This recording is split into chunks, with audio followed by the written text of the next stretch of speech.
Good morning. Hello. How's it going? There's a total mess. Anyway, not to worry. Right. Hi, Enzo.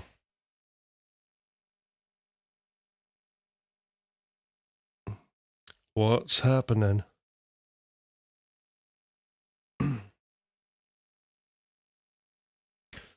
So, just thought I'd put my jacket on for a bit because it's very cold again this morning. So, yeah, made a lot of sense just to put a jacket on, really. Yeah, I did hear Cab. Yeah. I was training my ears. Pretty good. He's a clever guy, isn't he? Tony McAlpine. There's some pretty good stuff, and I started. So I listened to Cab 2, and then I had a little bit of time to start listening to them play live. There's a YouTube MIT video, so I watched it. I really like to hear players play live. I love the kind of live thing. See how they actually perform on the day. It's really good and revealing, and you can find out what they're like at improvising and how they sort of change things about and all that kind of stuff. So, I watched the live thing. Cab 4 has an extra member, right? I've never seen Cab. I only did Cab 2 yesterday. Plus, getting a bit of research together for sidestepping, which I've now done.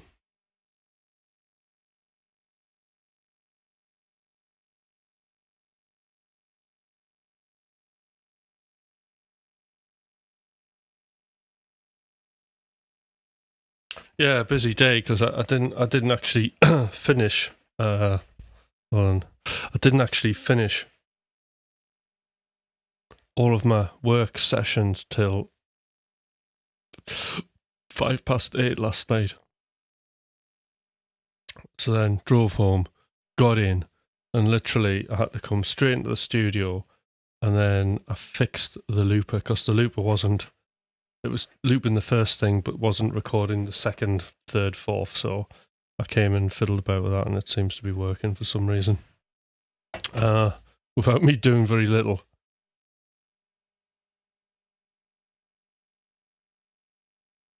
Yeah, it's pretty good. I'll be having another listen today. Like all this stuff, it's really good. I really enjoy listening to sort of shredders then start getting into fusion, because not that I'm a fusion player, not that I'm jazz, but obviously you get bored of yourself. So what do you do? Do you, what do you do?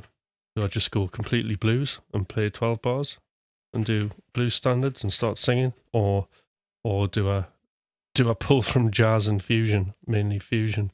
But you actually end up looking at jazz stuff to kind of get the fusion elements together. Which is like a really interesting thing. But when people start getting into the heavy sort of theory of it, I switch off. I think I just want to get going. I just want to get on there and start playing guitar and making music. But I do like to get bits of it, and bits of it trickle in, and it's just very interesting, isn't it? How that actually happens, So for some reason yesterday, I'd heard a bit about sidestepping. Like throughout my guitar career, I think my guitar teacher, when I was very Wild Bill, I think he'd right back then mentioned it, doing jazz, and and I was never really shown what's the method in doing it, apart from you just play a pentatonic scale up a semitone. But how do you do it? What's the method? What's the strategy? And that's what we need to know, isn't it? So, in the limited time that I had yesterday, but because coaching thing here, this is the other thing, right? So for anybody who's like, I just don't have any time to practice, or I don't have any time to pick my guitar up or whatever. I mean, actually, when you say practice, that's really hard. I think I don't want to practice. It means sitting down for metronome, doesn't it? Just play, right? I don't have any time to play, or I don't have any time to write music. it's funny because whenever there's something you really, really want to do, right? Or something that really, really excites me, suddenly, right? And I don't know how this is, time just appears. There was time for me to do things, and that's simply because I became acutely aware of time, and I really wanted to do this thing. So I used every available bit of time to look into it. So there I was. I did lots of YouTube searching. I kind of ran through my books a little bit. There wasn't that much on sidestepping, to be fair. But I did come up with some things that we can have a look at. So I hope you've got your guitars to the stream, because you might need them. But sidestepping isn't as complicated as it has to be, you know. The other interesting thing is yesterday on the lives, I watched them back. Hi, Tyler. When I was doing the kind of jamming, and at the time I thought, oh, you know what, this like sounds absolute crap. There's a couple of times where I thought, oh, that sounds pretty wild, and I was really excited about those bits. But then, obviously, there was chunks of it that were just like I was in denial about. But having said that, when I went back and listened to it in the car, it wasn't as bad as what I thought. I thought, oh God, like there's really something here. That's very, very interesting. That's going to be a really good way of just sort of developing things a little bit.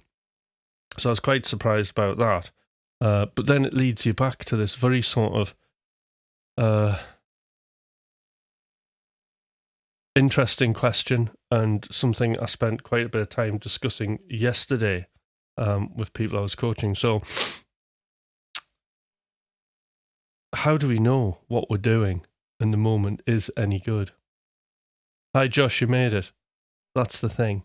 Because evidently, right, okay, and I've known this for a long time, and this is why I have a system, the automatic music making machine, that protects me from myself, my own judgment, because you do need that. We're all, it doesn't matter who you are. It's human nature to be very, very judgmental of what you're doing. And that can be quite crippling, that analytic phase, right? Or, you know, when it happens, when we're supposed to be in the moment doing something. So, you know, a lot of the times on lives, you know, when I think I played well and I listen back, it's absolute crap.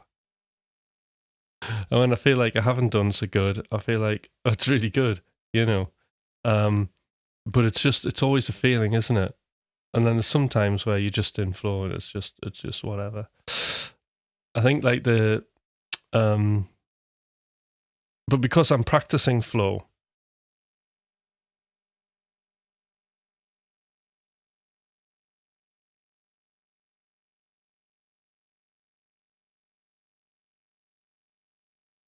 studying, yeah. Right, I'll come to that.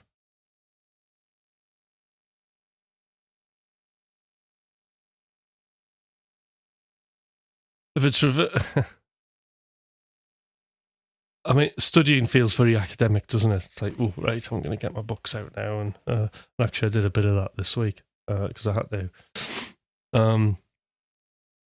But yeah, so that flow thing, what we're thinking in the moment and what is actually happening is completely unreliable. So again, we have to focus in on process to overcome that.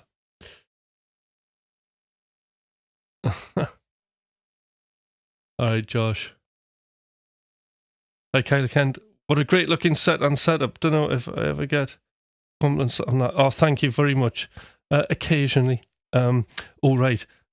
Anybody who's on here, Kayla, if you haven't subscribed, do subscribe. It's wonderful to have you here. It's brilliant. I'm just talking about music. So if you just come on,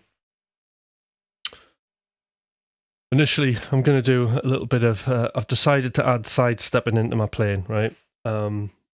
So that's kind of what today is about. We did some experiments yesterday on it. We're going to have a little bit of a look into it today. I've got a little bit of a roadmap. But what I am doing is I'm just talking about sort of what I was experiencing yesterday in the moment when I was first sort of messing about with sidestepping and judgmental thinking.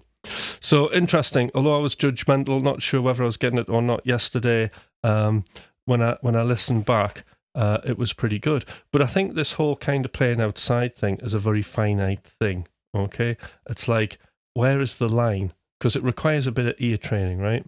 So where is the line where you know that it's definitely rubbish, right? Or not enough, or just right? You know, maybe not enough is probably easier to quantify, but getting it just right, where you don't sound completely like you've just lost the plot altogether, and how much do you and how much can you push it before it starts becoming that, is very, very interesting. Okay.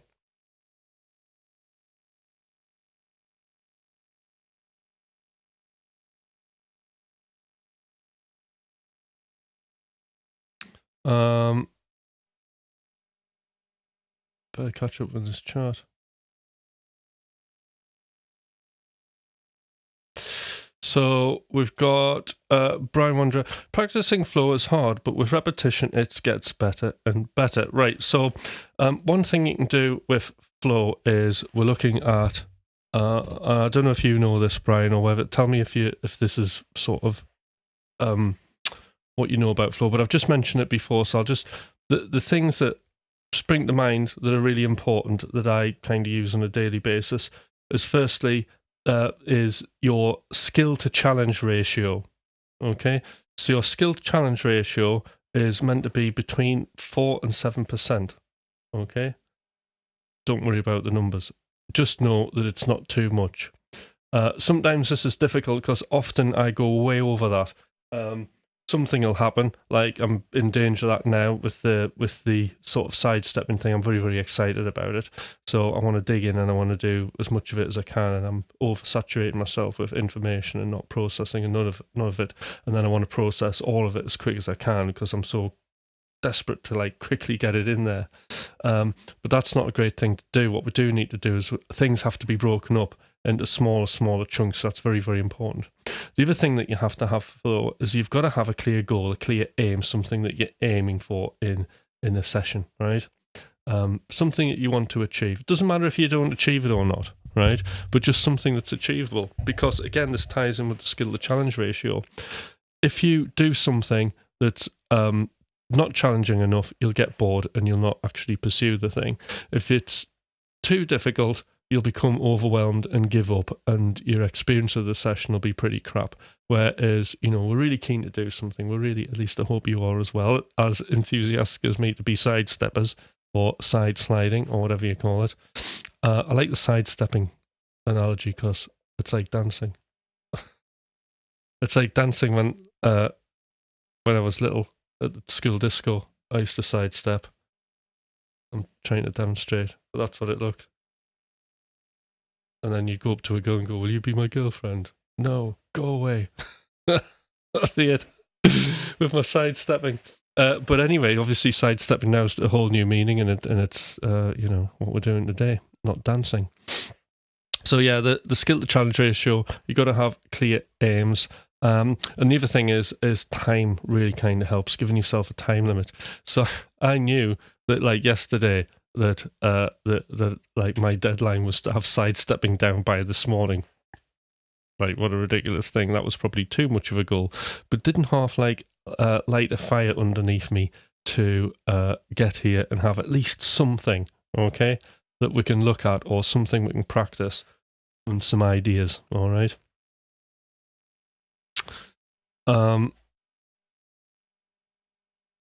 So yeah, so in short, we want to have clear goals. We want to have an appropriate skill to challenge ratio, and setting a time.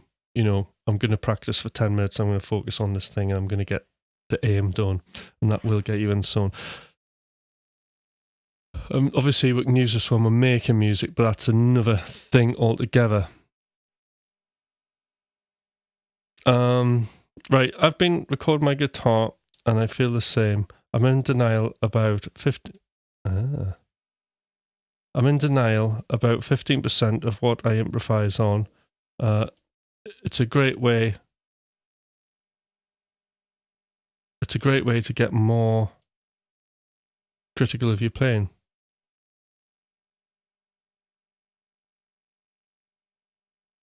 Yeah. So, like, the thing about flow, when you're playing and you improvise, and yeah, there's this kind of critical thinking of when you're in the moment, but really we don't want to have any of that. And the time to critique our playing is like what I said. The only way to get to truly get reliable data is to record yourself and to listen back. You know, and that's been probably the thing that's really improved me, because I'm only really aiming for the things that like people say that's wrong and which I acknowledge is wrong, so you improve those things, rather than working on things you think you should be working on because you don't know them. Right, secret garden camera. Hi, I'm in the secret garden. There we go. So we'll have our deep and meaningful chats. Right.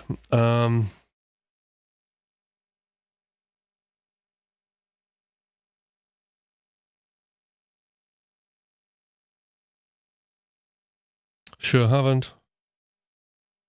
Just you wait.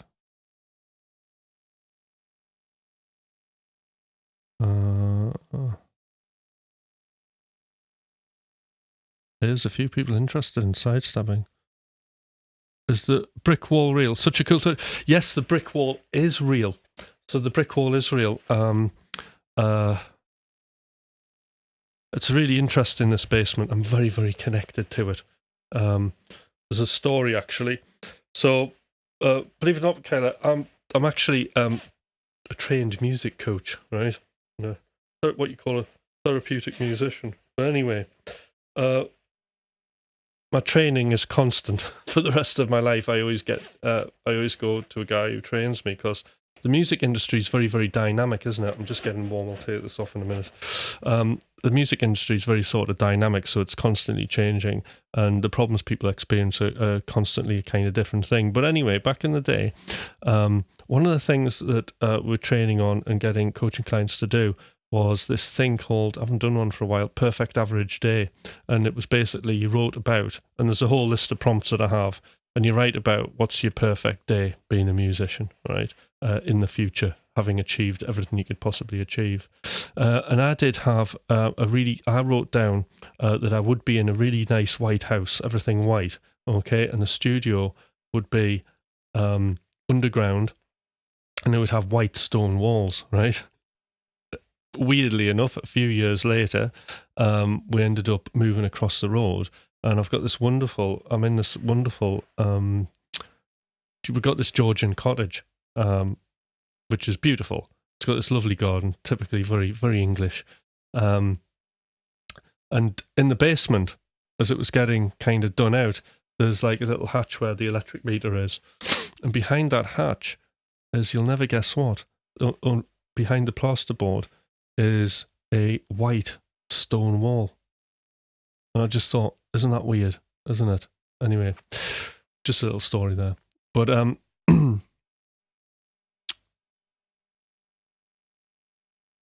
the brick wall, which was the question, yes, it's real brick. So what you do is it's actually half brick, and you buy it. It's cosmetic brick, so real bricks, and you have to get a bricklayer in, and they put it in for you. But it just basically they stick it onto really hard MDF or plasterboard. In fact, it's MDF, I think. It's back in the wall to make it flat, and then they put the brick on, and then they cement it, and then there we go. That's what it does.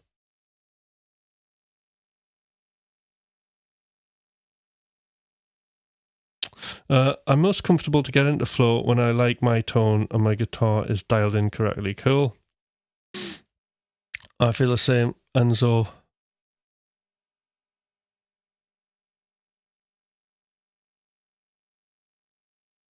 It's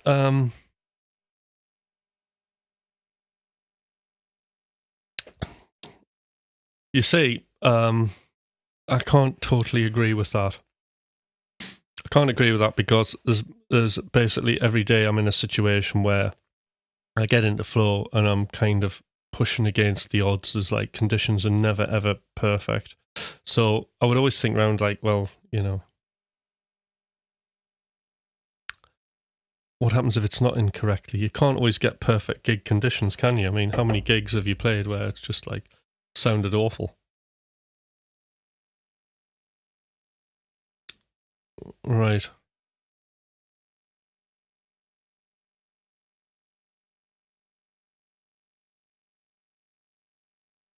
Worst distraction to flow is bad tone amp or stubborn setup issues like strings or fret buzz.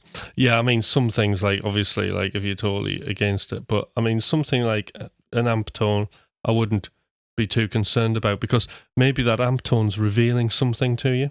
Maybe that sound is telling you something that something in your playing isn't right. It's also telling you maybe try and work with this sound to see if you can get into flow. Maybe it's giving you a barrier, and maybe that's a great exercise to kind of develop that flow and that focus, even though it's not perfect conditions. So I think there's something definitely there in that. But there's a lot of agreement on that tone has to be right. But I distinctly remember as a kid being in flow all the time and thinking I sounded amazing playing through a 65-watt PV Bandit. Cranked. With the saturation fully up.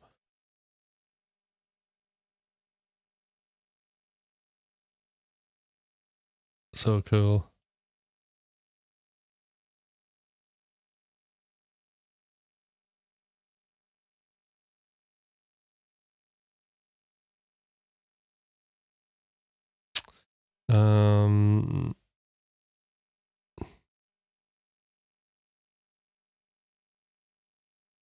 Oh, there's Stelly. Hi, Stelly.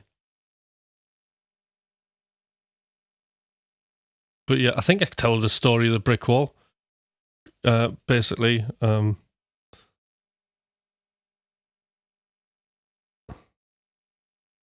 the interesting thing about that whole thing is like why you're doing the perfect average day thing, and I think there's a lot in that. That it gives you something that goes into your subconscious that's a goal that you'll try and focus on. So I was wanting to achieve to have this place, and I think like subconsciously you'll do whatever you can to kind of work towards that because I got a lot of like really cool career gains as well by doing that.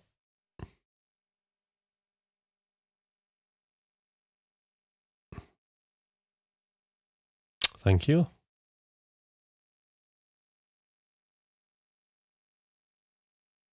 It's a facade, yes. It's half brick.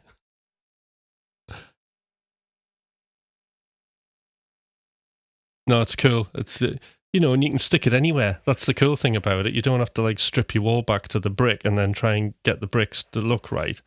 You can just buy the half brick and either get a bricklayer to do it or the company comes out and does it for you.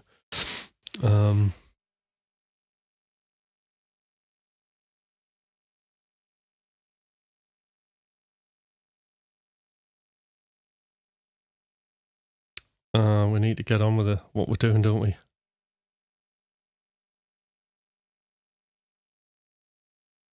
It comes down to different. It does, but again, old string stuff like that. You just like for me, like I have, there's times after performing really ridiculous, like so that sort of for me at work, right? Like I need to do some like kind of crazy improvisational stuff if I'm working with somebody who's basically highly autistic with no communication whatsoever, and I've got an acoustic guitar and I'm in a ward that's cacophonous and like everything you play is just like a ringing mess, then you're not going to have perfect. So it's even just pointless trying to get to those conditions. So what you've got to do is you've got to look for the positives. So I'll be on acoustic guitar, I'll use the space in the room. you know, when I'm improvising, I'm not thinking about me or my feelings. I'm focusing on the other person.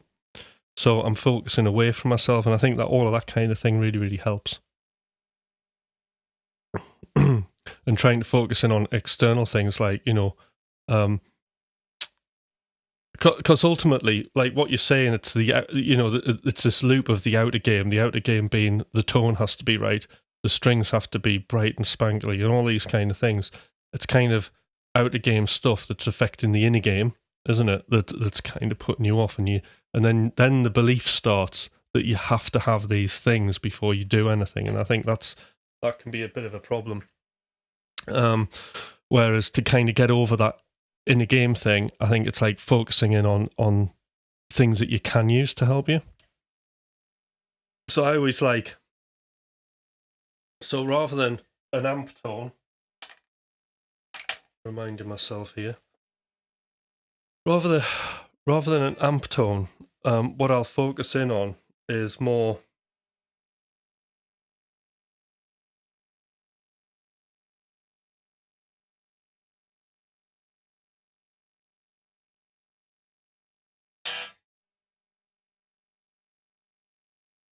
right. What have we got here? There we go.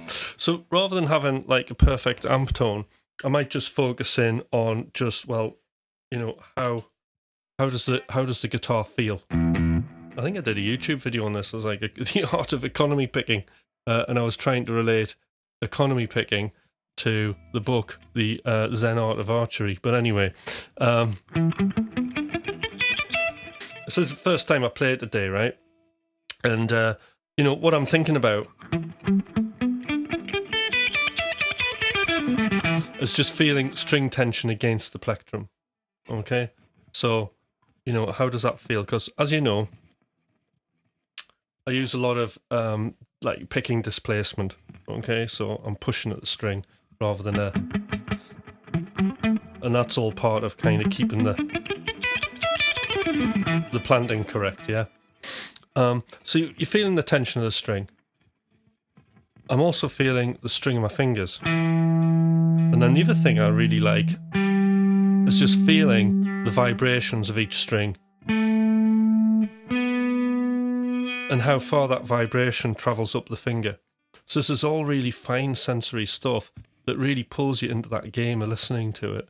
And I find that this really, really does kind of get me away from the judgmental thinking side. You know, it becomes this other game that I'm trying to do. I'm not worrying about the amp tone. I'm now thinking about, well, I want to get these strings vibrating, so they're kind of coming up my hand here.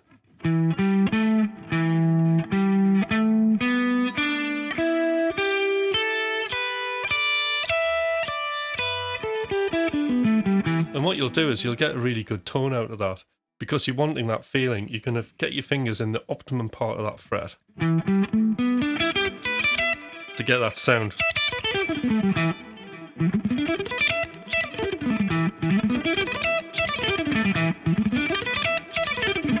And you'll soon be there with your picking. Right.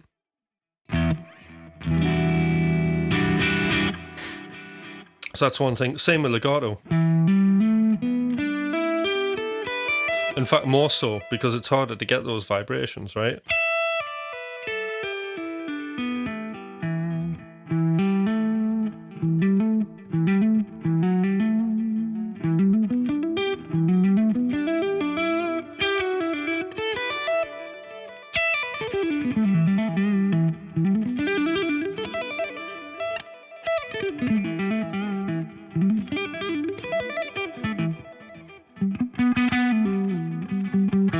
Okay.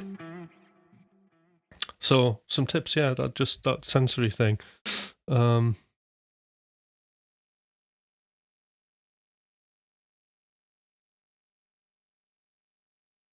it's weird because I can tell a story, get completely sidetracked, and forget what the question was. Right, okay. Oh, that's gone small. And so I think that comes from seeing everyone on Instagram, YouTube having that absolute, yeah, it's absolute 10 seconds of like whatever they've done. I mean, you know, really what we're going to, this is why I like seeing guitarists playing live, You know, I love the live thing. It's so important. Like, what can that actually do? Because at the end of the day, right, like, you know, one of the beautiful things about music, right, that I experience every day, right, is that we've got a choice. We can either play music at people or we can play them with people. And I love the idea of playing with people. When you're in front of an audience or whatever, or I mean, I can hear we've got the text. But I like the idea of playing, you know, with people.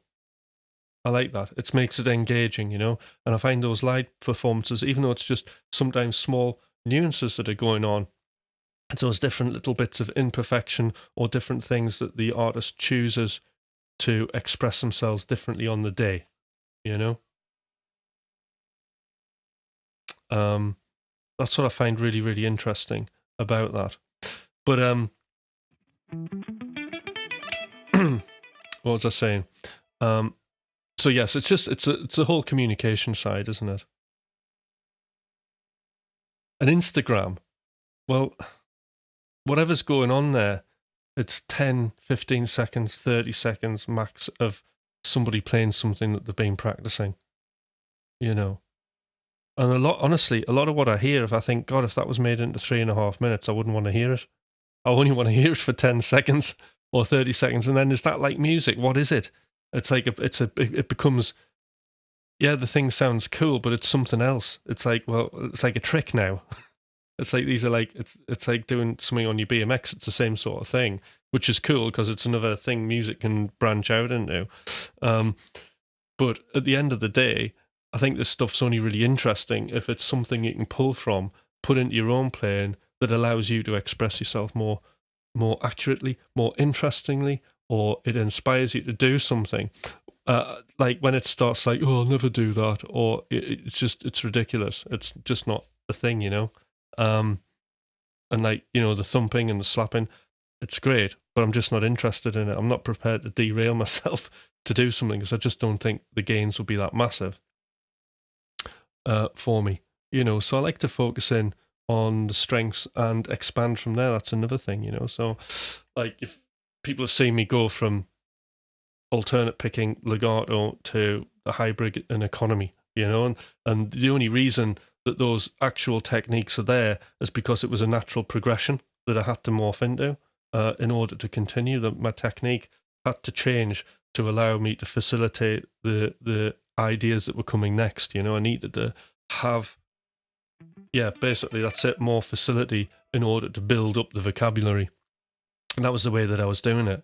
And that was to build up the vocabulary that I'm improvising on, you know.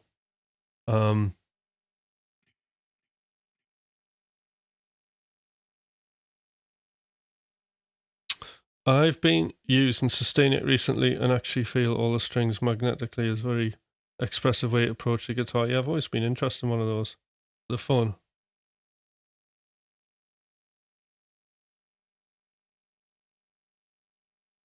How would you rate legato on a scale of 1 to 20?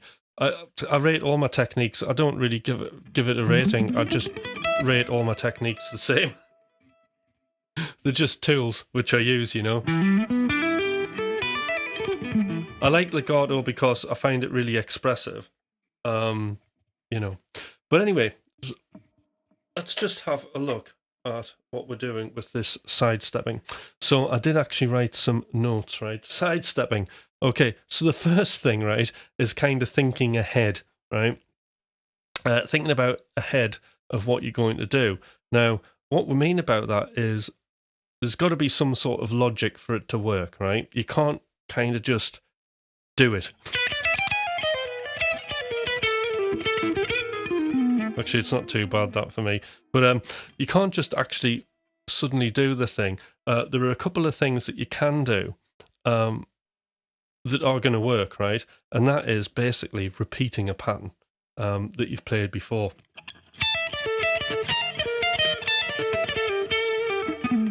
All right, so I've got one here, right? Oops. Right, here we go again.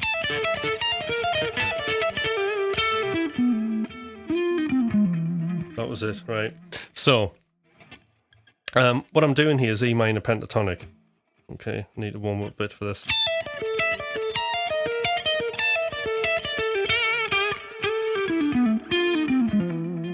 That was it. That was the lick that was working for me. Okay. When I'm playing it right.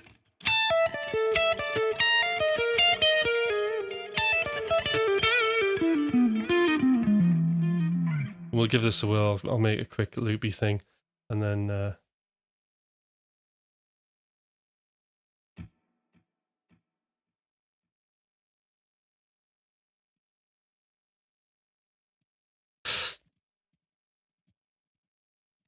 yeah, I've played for years and never once realised that the vibration travels up my fingers till you mention it each time, and it's different, and I notice in front of my face. Yeah, so the only reason I kind of notice this is because, like, for years and years, I've worked in autism with music, so like I'm acutely aware of things that are sensory and like what people get out of music, especially if they play a guitar or something like that.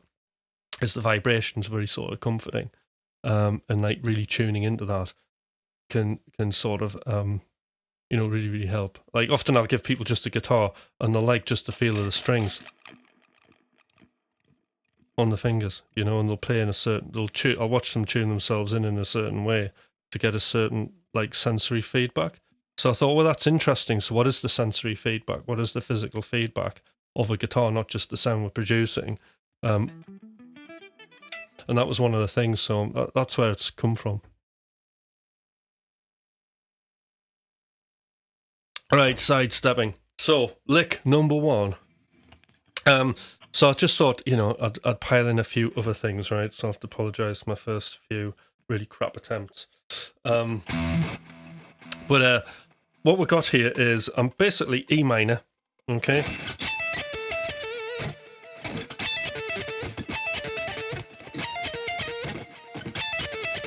So this is a really cool, almost like chordal thing. So I thought, just to get it sounding jazzy from the start off, right, let's do like the chordal thing, right?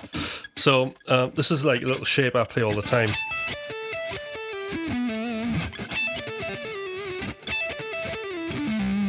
That kind of thing you'll see me do. So all it is it's 4. I'll show you the expanded version as well. So we've got 4, and I'm pulling off to 1. And then I've got basically an upstroke on the 15. And then we've got our second finger on the 14th. And then a pull off.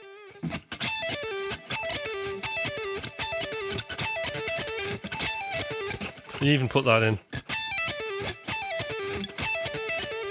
But I like this pattern where we're doing 1, 2, 3, 4, 5. Sorry, 1, 2, 3, 4. So we're doing 4, and then another 4. So 1, 2, 3, 4, 1, 2, 3, 4.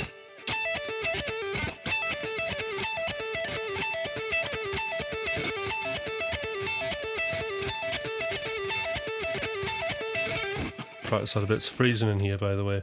So that's the first bit. But the thing about this is it's logical, and it's got a solid time feel to it, hasn't it? So the listeners are gonna lock onto that. And then simply all we're doing is moving it up a step.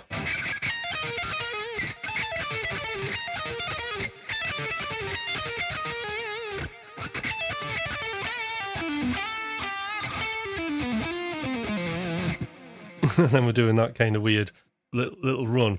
So we'll come to that in a minute. So kind of getting out of that, that's the next thing.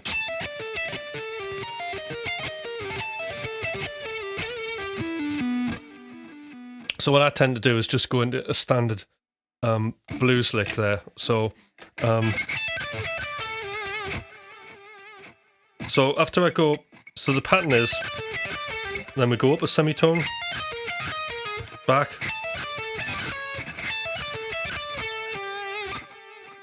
and then the next bit is a group of 6,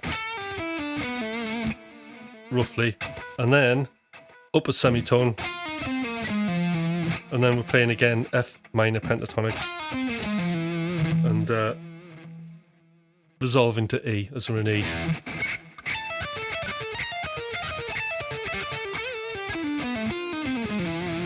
All right.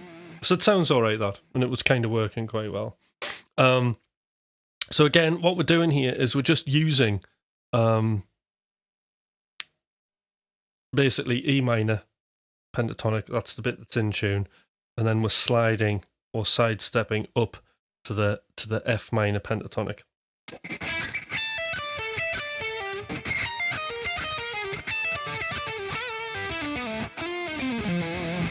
And we're just using basically repetition, because people love sort of like a sequence or something that they can follow. Yeah. So that's one. Just thinking, right? I haven't got.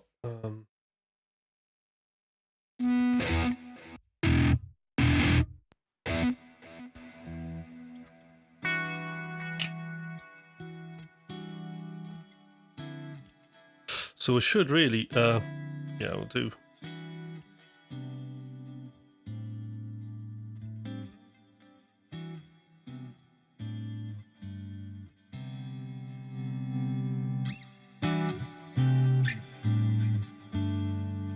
Talking about good guitar tones, so this is Nunchuck, and this is a clean tone out of it.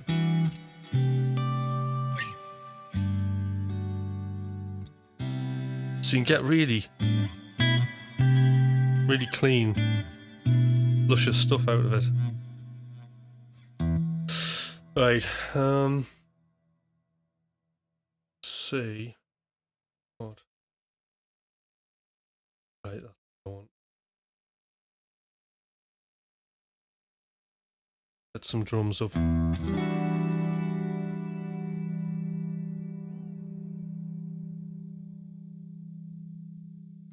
I'm hoping my looper's working.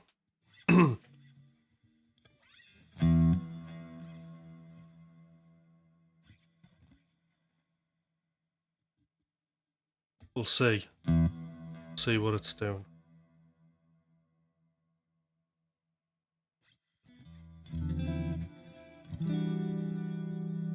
Right, I'll have a bit of a play.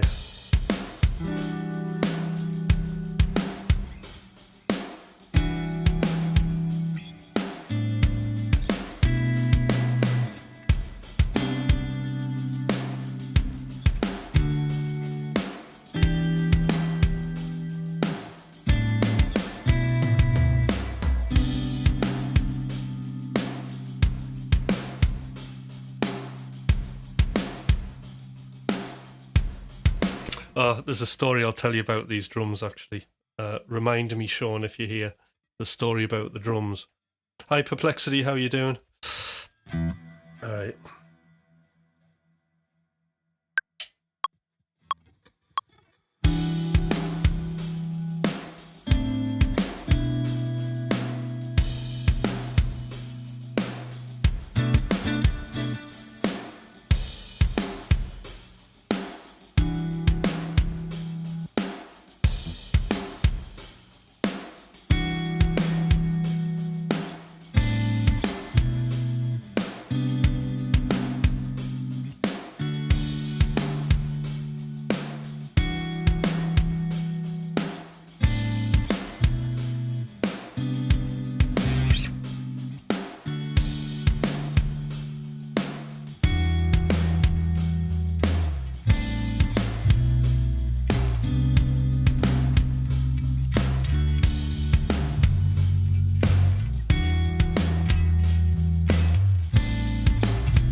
That's what I was wondering. So, having experimented, what have I just found out there? Well, this is what I've just found out.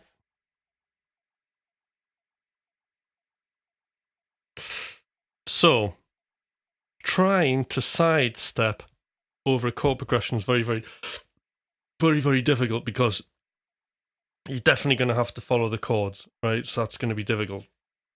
It's a lot easier if you've just got like a static groove like that.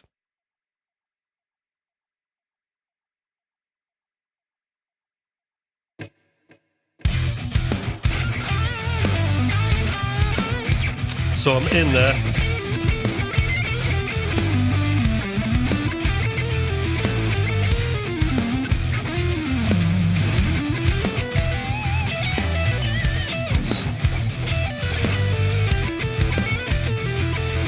Right, let's do that lick.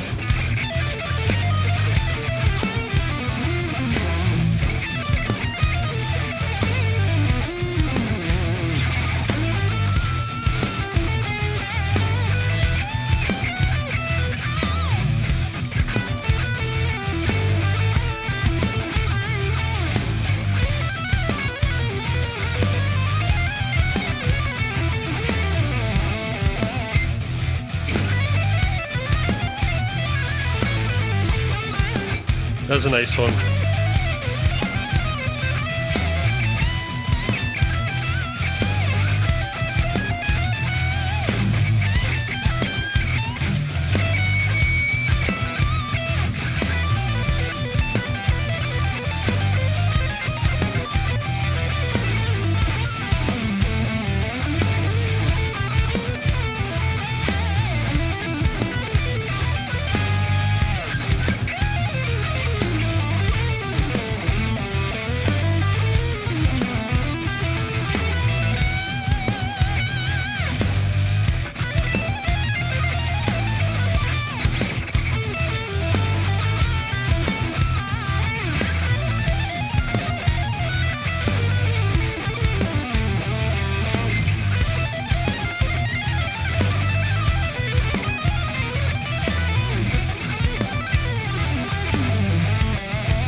All right, some other cool licks happening.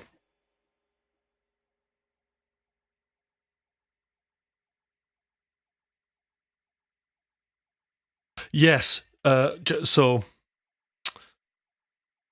how do you do it? Move half a step up or down? How do you do it? Move half step up. Yeah, basically, that's what I'm doing now. So I'm playing roughly a pattern that's kind of similar or something that your ear can follow. So the example I gave. Oops.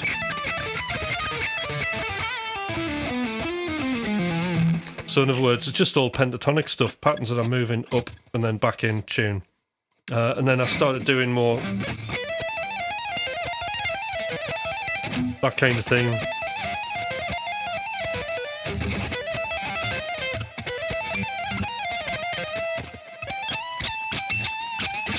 You can kind of hear the ones that are sort of going to work.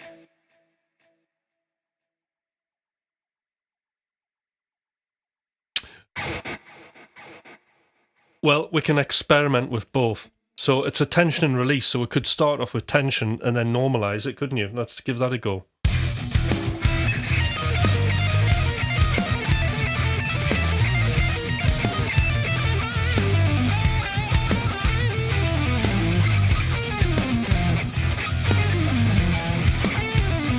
So, in short, let's all vote. Is it best to set up the pattern guitar sequence? Right. So I think, what are we voting on, Brian? What are we voting?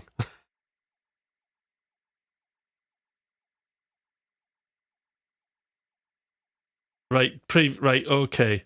previous chord. You're going to have to follow the chord changes, aren't you? Right, and then do your sidestepping. So that's going to be tricky, isn't it? So we're getting into really thinky stuff. Home key first or second. Both works. I quite like starting to be out and then reducing it by going in. So I'll play it out, pull it in, and then slowly come out of that lick and go into something melodic, right?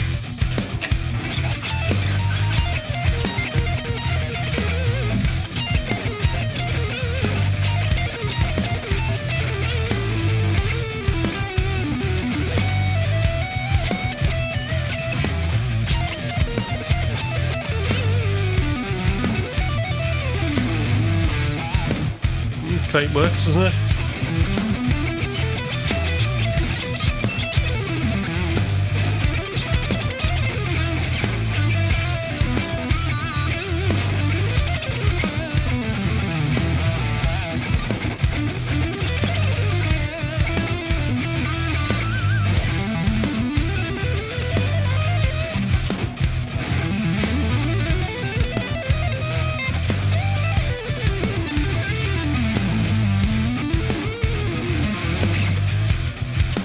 Yeah, we're getting some other ideas going there.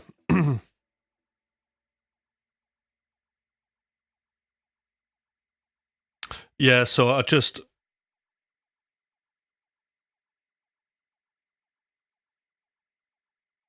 Ah, right. Chili's here. Hi, Chili. How are you doing? Wow. Sidestepping, Chili. Have you ever done sidestepping? I'm not talking about the dancing either. Playing outside of the key.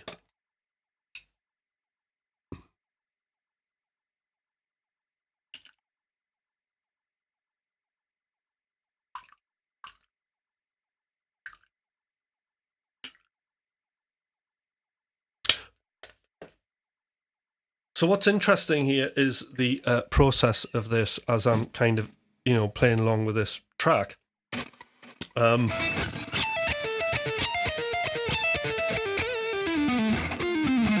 So that first lick was just something I knew would tick the boxes and would work, yeah?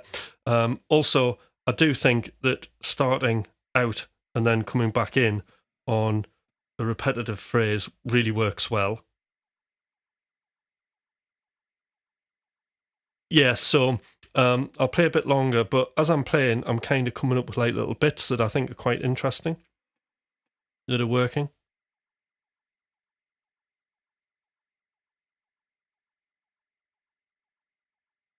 The story about the drop, yes. Right, coffee break. Sean, I'm just gonna do a little bit and then I'll remember. Probably unintentionally, right? Yeah. So I don't know if you know about sidestepping at all, Chili, but basically what we're doing is we're using an E minor pentatonic scale, and then when we're playing out, we're shifting up or down by one semitone. So in other words, we can be using like at the minute I've been using F minor. So by doing that.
Okay, questions.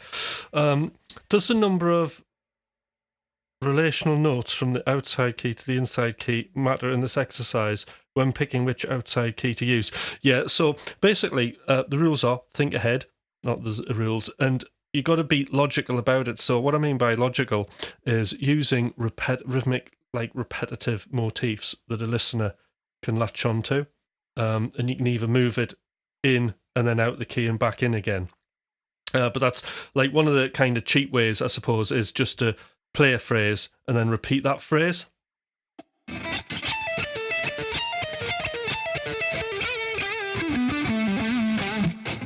Or that works. I was doing.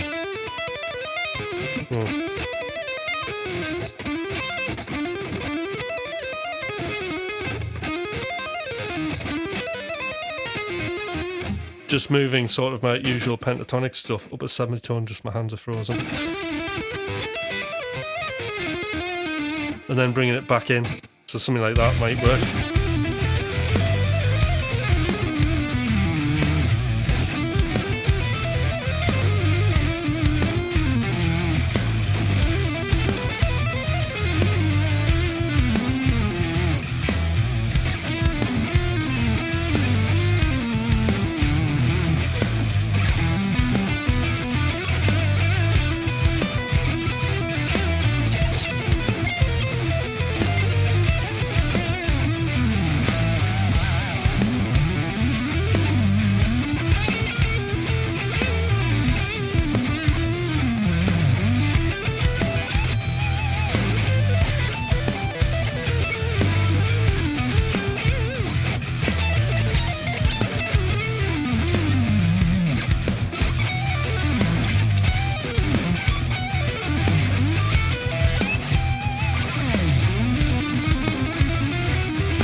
That kind of thing.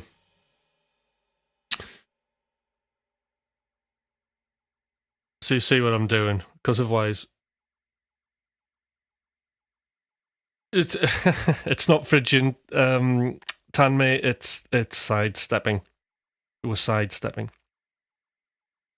So repetitive stuff works great. That's like a sure. So it's just like E minor 7 arpeggio.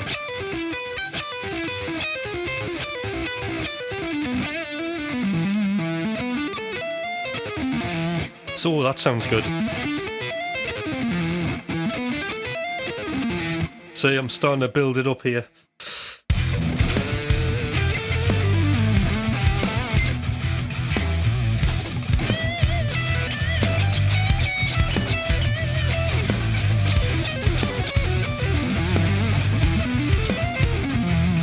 Yeah.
Right. Thoughts. So, well, if a chromatic run's just a chromatic run, isn't it? It's just kind of, it doesn't matter where you are, Tanmay, because it's just all of the notes, isn't it? So mathematically, it doesn't matter where you're going to play. And we start removing notes, and it's a different game. It becomes something that technically you can create a modal system around. But now you mention it, we can start upgrading this. So I can feel my brain racing with like lots of ideas I can't play, which is great. So this is super productive for me doing this. So Tanmay, like chromaticism, good, right? So we could start adding enclosures.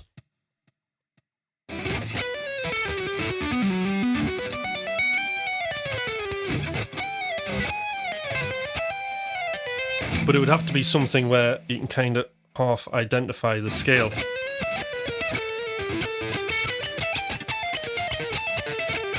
Let's just try stuff.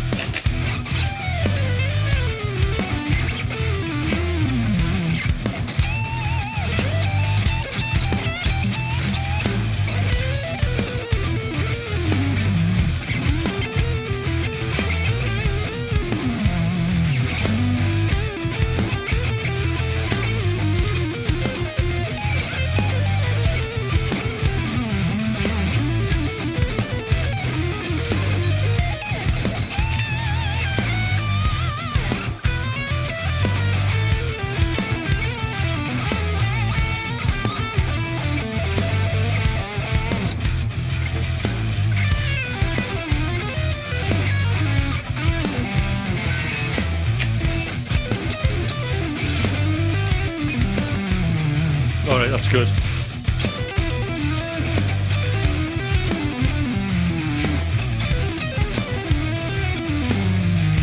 Tricky to play.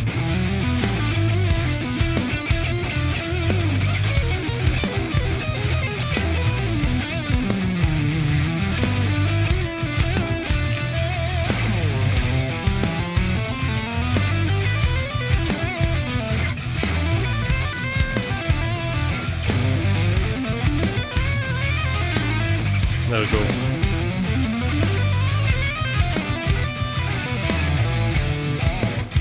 Getting the hang.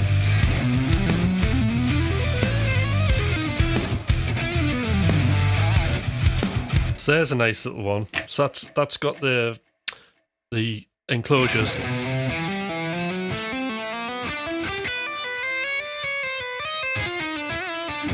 And then stepping outside.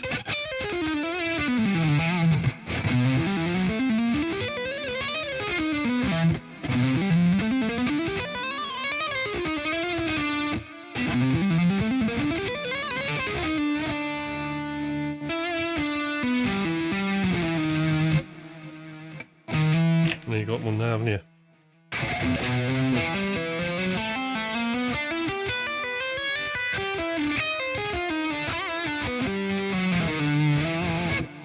Yeah, it sounds great, that, doesn't it? Try that again.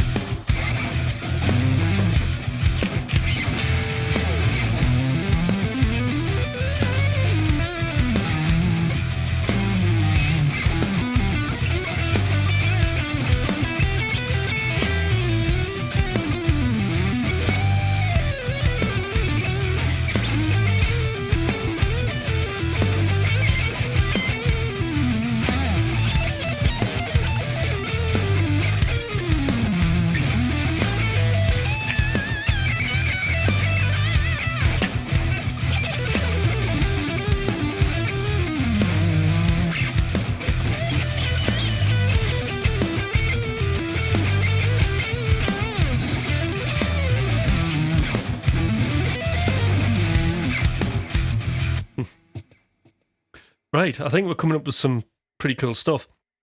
And then there's just some blatantly obvious things, like that thing that I did before that I thought, oh, like that's really cool, was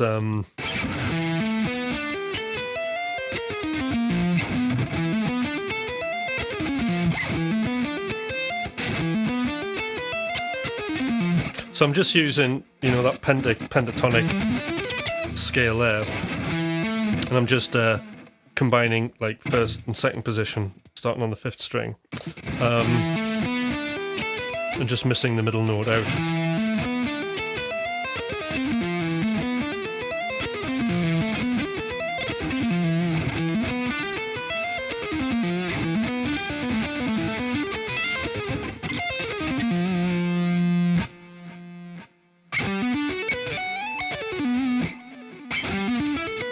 You could probably resolve it somewhere else.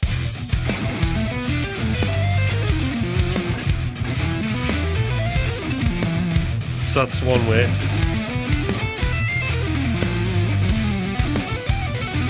No, another way.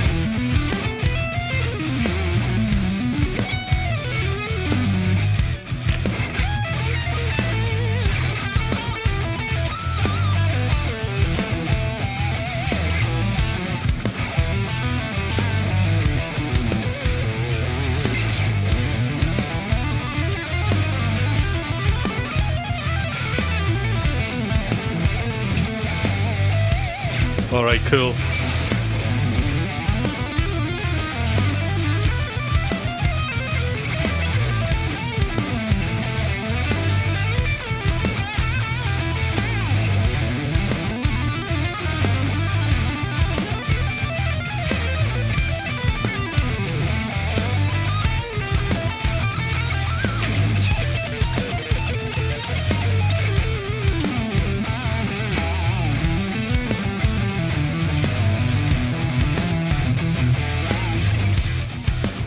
I'd skip that lick and play something slower, right?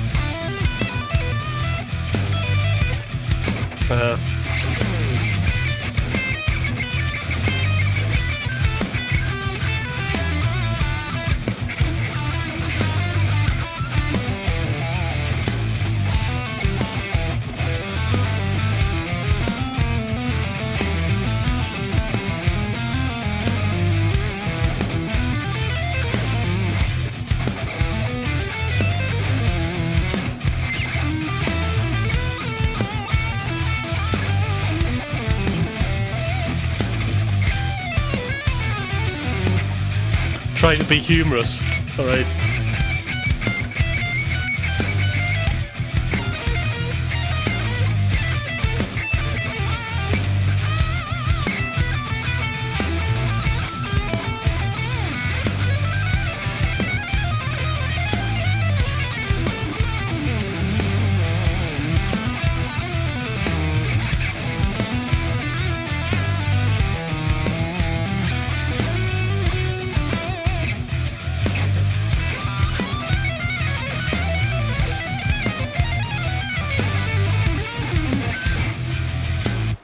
So there's a lot of like wrong stuff happening there, but very good. All right. So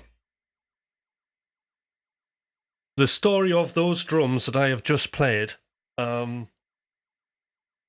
I forgot to change one drum beat.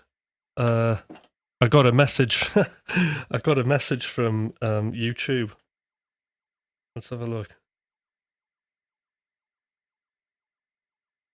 I still got it.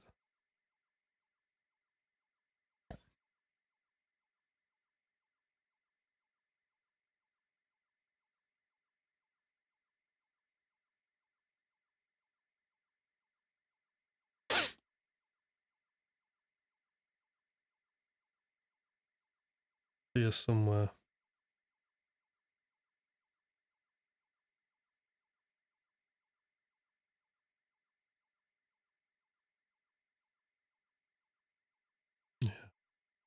Your video cannot be monetized. Guitar tips and tricks. Bring your guitar live. Right? Copyright content has been detected in your video. Guitar tips and tricks. Bring your guitar live. The visibility of your video is not impacted, but you can no longer monetize it, which I'm not bothered about anyway. But anyway, the copyright owner is now either monetizing it or receiving analytics about it. It is not a copyright strike and does not affect your channel. So here's the problem. So I looked at what that was, and it was literally just that drum beat. So a drum beat I made, okay? I mean, what so if you play drums on their own, chances are that drum beat's going to sound like some other song's drum, and it does sound a bit similar. But like the song that it sounds like, it gives you who it is. It's just some oh,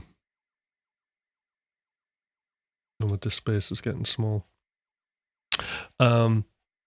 2 seconds. Just quickly get rid of something.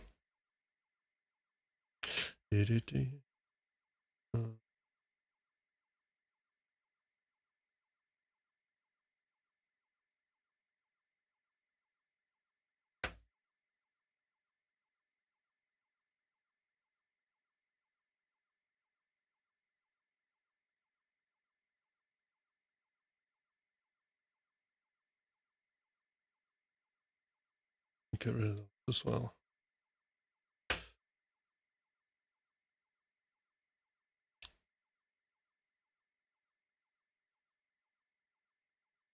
So yeah,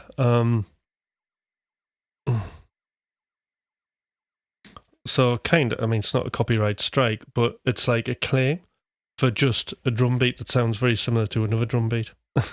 And this is the second time it's happened. I had a whole song that can't be monetized on YouTube because it sounded like something else that doesn't sound anything like it. So there's a real problem happening, I think, on YouTube in terms of doing music and trying to make money out of it. Yeah, all in England. Yeah, I think all England had an outrageous copyright issue. So somebody made snippets of his own music, repitched it, and guess who gained the money? Yeah. Now the problem is, right, with all of England, if that's a YouTube issue, right? I'm not sure on Spotify, but let's say, right, because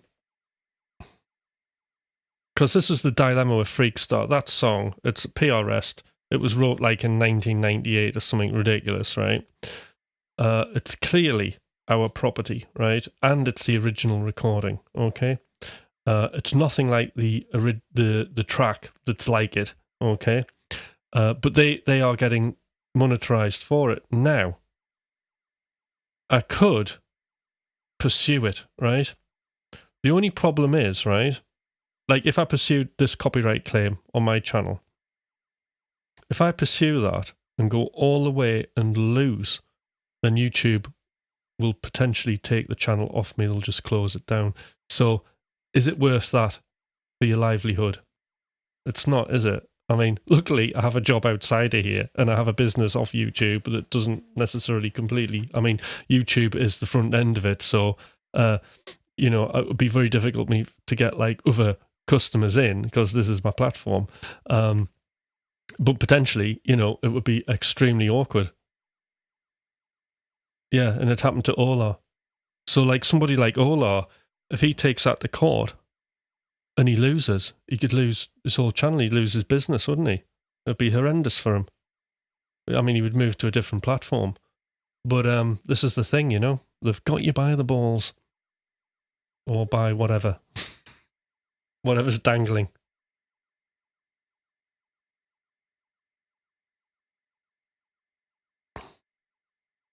Mad, isn't it? And that's some AI nonsense. Hi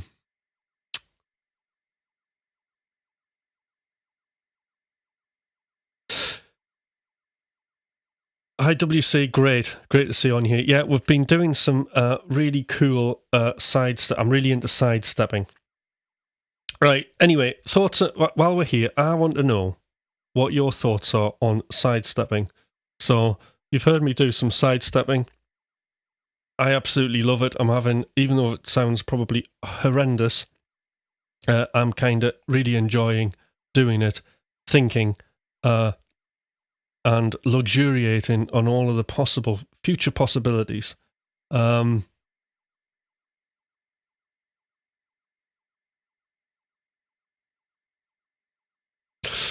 We're slowly approaching the singularity soon anyway, so we're in for a wild ride. Yeah.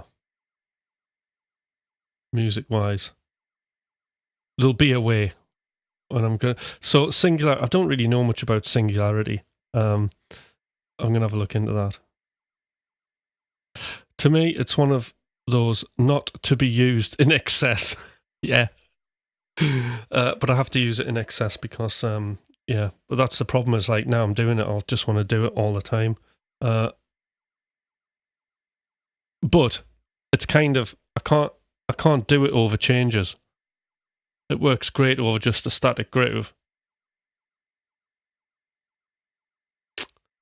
I've never heard of sidestepping before. Very excited to absorb the full session tomorrow. Yeah, I think it's really cool, and it's a good, interesting way to almost use sort of existing things that you're playing to then use them as an outside way, and then there's like a little bit of a framework and like how you can control it. So there was one other thing that I thought was interesting in my sort of sidestepping research yesterday, in my 24-hour I need to do sidestepping, so everybody can see. One thing that was interesting, I can't remember who it was, is apparently you don't, it's like, it's good if you just if you're using a pentatonic, keeping it like really basic and not using extensions, because when you use sort of extended stuff in it, it lessens its impact, allegedly, which I think is very interesting. So I suppose what that means to me is like I like extending a pentatonic scale with like 9s and 11s and things like that. So it's probably best I play that down,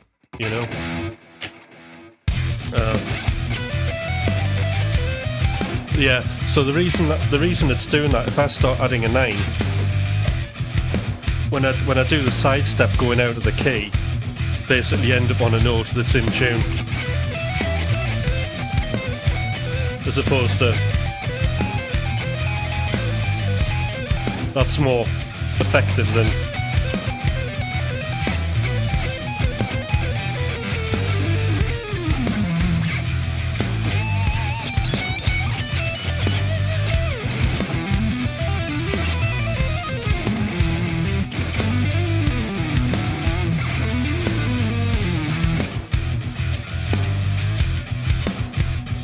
Yeah, so kind of keeping away from extensions makes a lot of sense. Those 9s, it's really the 9th that I can see.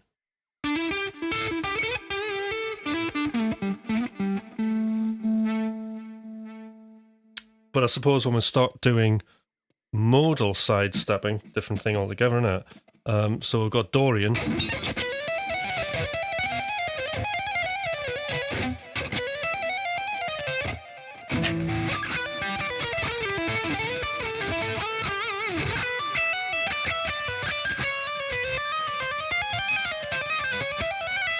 It's unavoidable. You gotta have all the notes in, really. So I think just to the pentatonics, it works out really good. You've been playing your electric. Cool. Obviously, sidestepping.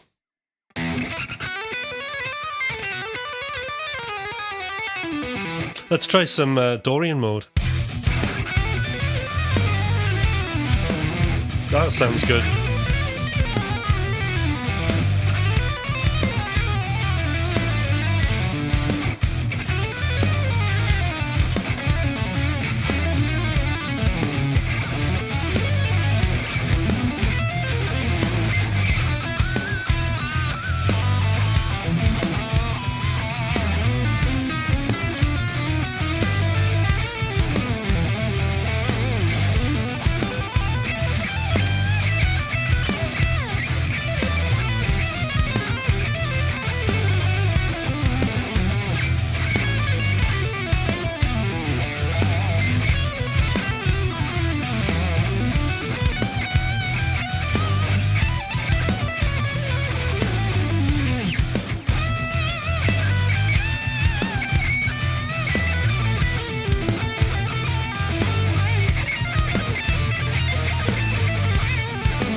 Yeah, gets me going, that.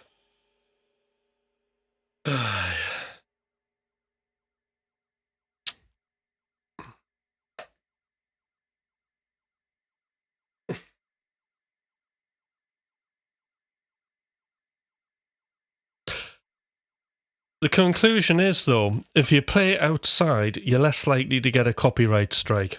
So I think now is the time. Doing your sidestepping. I'd like to see the algorithm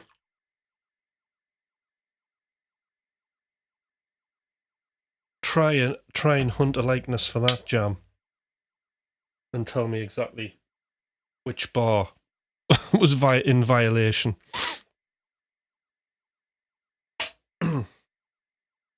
There you go. I knew there was a wider meaning to why I was doing this.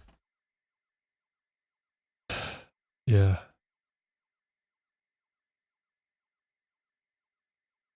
Matheny. Jesus, Matheny. Oh, the...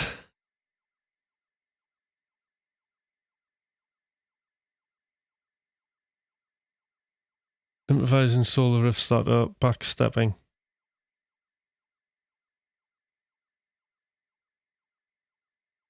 Yeah, it's cool. I'm loving it.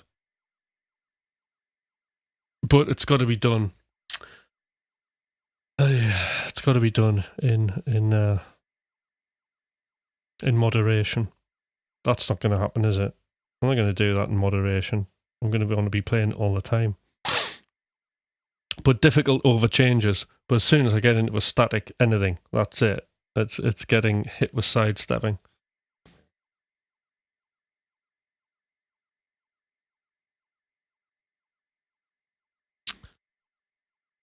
Right, so just a quick breakdown on sidestepping. The things that I found out were 1. Think ahead.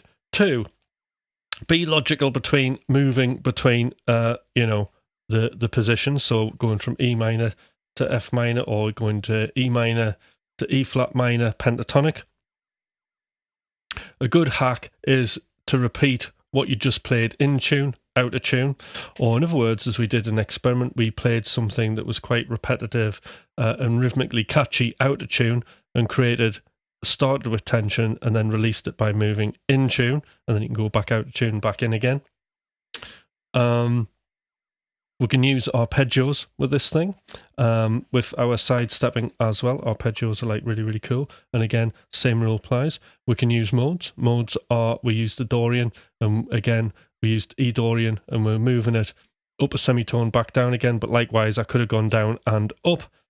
And then as far as extensions are concerned, when we are in the pentatonic scale, if you start going into something hexatonic, from what I see, like using the 9th note, which in E would be the F sharp, as we move out of key, we lose one tune. One of the notes in the pentatonic would still be in tune, and that would become, when we're in F, G would become the 9th.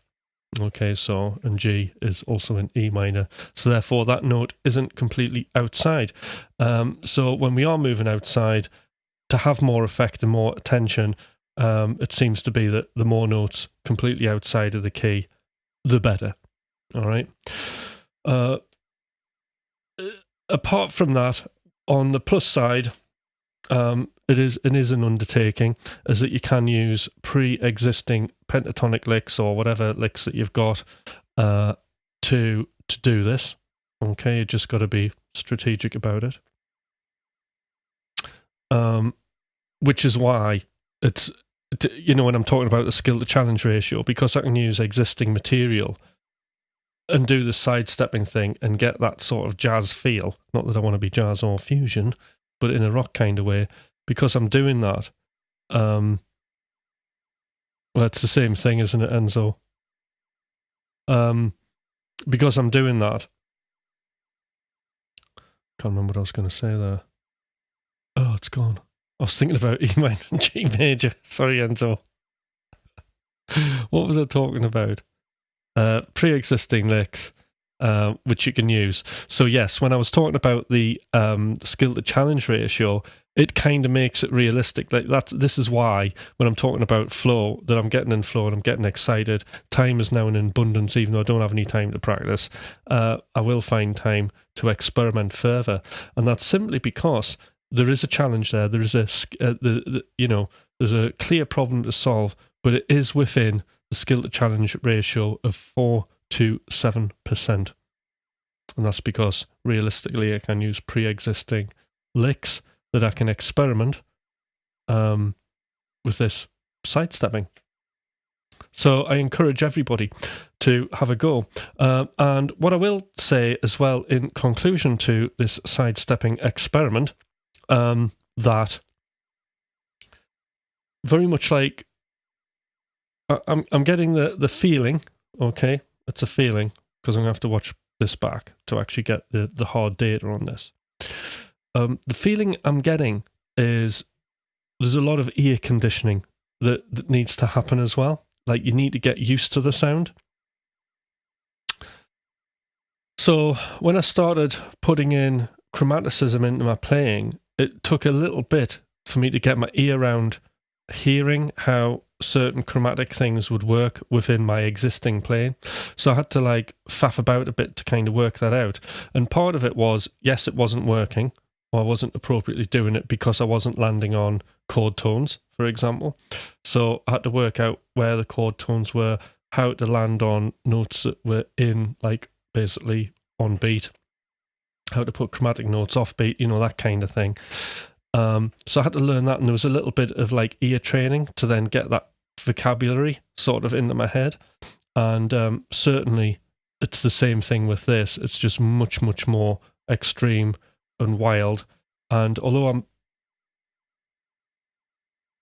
now I'm doing it, I'm becoming familiar with the sound that's relatable to like other players doing that as well. That's the other thing. So now when I'm listening to music and listening to fusion players like Brett Garsted or Tony McAlpine was actually a brilliant example, the Cab 2 that Enzo said, that kind of playing outside happens loads on that.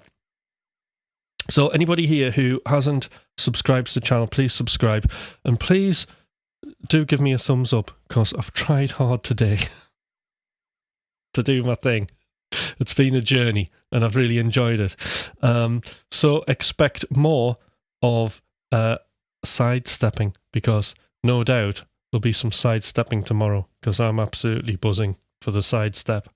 So I'm going to have a think about licks and what I can do with this further. Thumbs up, everybody, please. And then I'll come back tomorrow with some more sidestepping. But everybody, on your guitar travels for the next 24 hours, do some sidestepping, and then report back any sort of interesting things that you have discovered. Any information at all would be brilliant, and it would be great if we can have a discussion about this, because together we're going to beat this quicker. All right?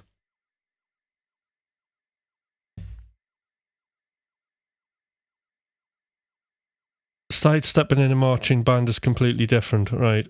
All right, have a great time, everybody. I'll see you tomorrow morning. All right then. Bye.